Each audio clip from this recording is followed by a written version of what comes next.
Okay, share with you Sunday. I could talk for hours about medical trauma. Medical trauma experienced as a result of medical procedures, illnesses, and hospital stays can have lasting effects. That is like a huge statement. Um, According to Pain Scale, in an article titled What to Do When Medical Trauma Interferes with Current Medical Care, the author shares the following. Medical trauma is an emotional response to a serious, or I would say a serious series of events involving medical care. For example, medical trauma can develop after an unpleasant, painful procedure or hospitalization in the intensive care unit.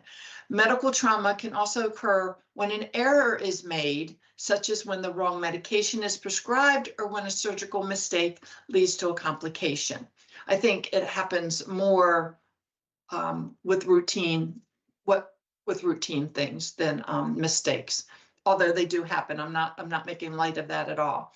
Sometimes experiencing medical trauma or PTSD from a medically related event or events can be especially problematic because it can make us not want to go back for a follow-up, not trusting medications, or even not agree to a procedure.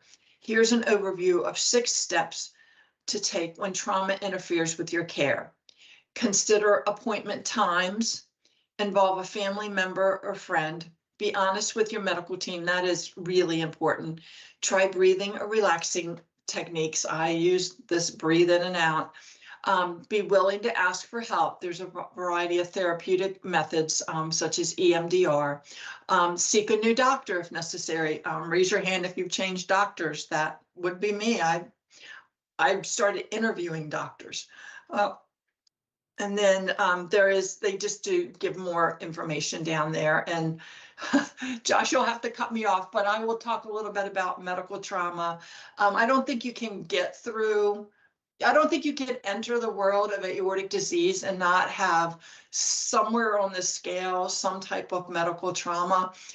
I think one of the things that makes it a little bit different is like with my breast cancer, I had signs. I kind of knew, like, it was confirmed that I had breast cancer.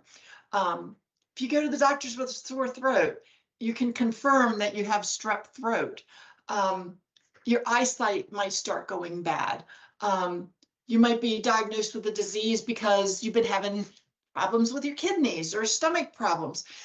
But with aortic dissection, it's like, bam, it's like a lightning bolt. Like you didn't see it coming at all, unless you had what we're working on now is unless you are one of those people that you are part of an aortic family, an aortic disease family, and just like my girls who are being checked every 5 years, I think it'll still be traumatic because they've seen what I've gone through and they'll think, oh gosh, this is going to be my future. But I feel like aortic disease, even in the wait and see, when somebody comes in and says that you have an aneurysm, like that's not on your radar at all. And it just happens in a different way. And then the way you experience it is very different across the board with all aortic disease people. I know Karen, if she's driving and we hear a helicopter, like she pulls over. She cannot listen to a helicopter go, the helicopter sound. She can't smell, the smell of alcohol sends her off. And she just shuts down. For me, because I don't remember anything, I dissected. I remember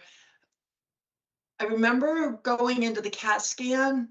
I remember a nun sitting with me, talking to me about, did I want a priest with last rites and things, and I don't remember my answers. I remember them holding up my underwear before I went into surgery and asked me what to do with it. And I was like, I don't know, I'm probably going to die, just throw them away. because my family had already taken all my stuff. So that's like the three things that I remember, and that's it. I remember waking up with the tube down my throat in recovery or the couple days later. But so my trauma is not anything that I heard or saw, because my mind just took me away. My trauma is the fear of what's going to happen next. Every time I go to the doctor, it's something that I didn't never heard of, something new. So that's my PTSD. The two people that are listening, have you experienced on some level the medical trauma? We need a Yeah, few they're going to minutes be a for it. bit on delay. Yeah. um, I hear what you're saying though, the lightning bolt situation, and what we have in the support groups is very interesting. We see people that are in the watch and wait situation, and like on one hand, hearing the stories of survivors from an emergency perspective is a shocking thing for them. And on the other hand, it's like you said, there's no, like, either you know about it or you don't know about it and it's catastrophic, right? And Right. so they're sitting on that fence of it's a blessing and a curse. It is. I am sure. I know I've kind of experienced a little bit of both, because I was supposed to have an abdominal aortic repair a couple Tuesdays ago. Had some weird virus and we had to cancel it. And now I'm worried, like, if I sneeze too hard, is that going to be the end of me kind of thing. So with that, I just try to follow the rules and do what I'm supposed to do, take my medicine, um, and try to get to that next surgery.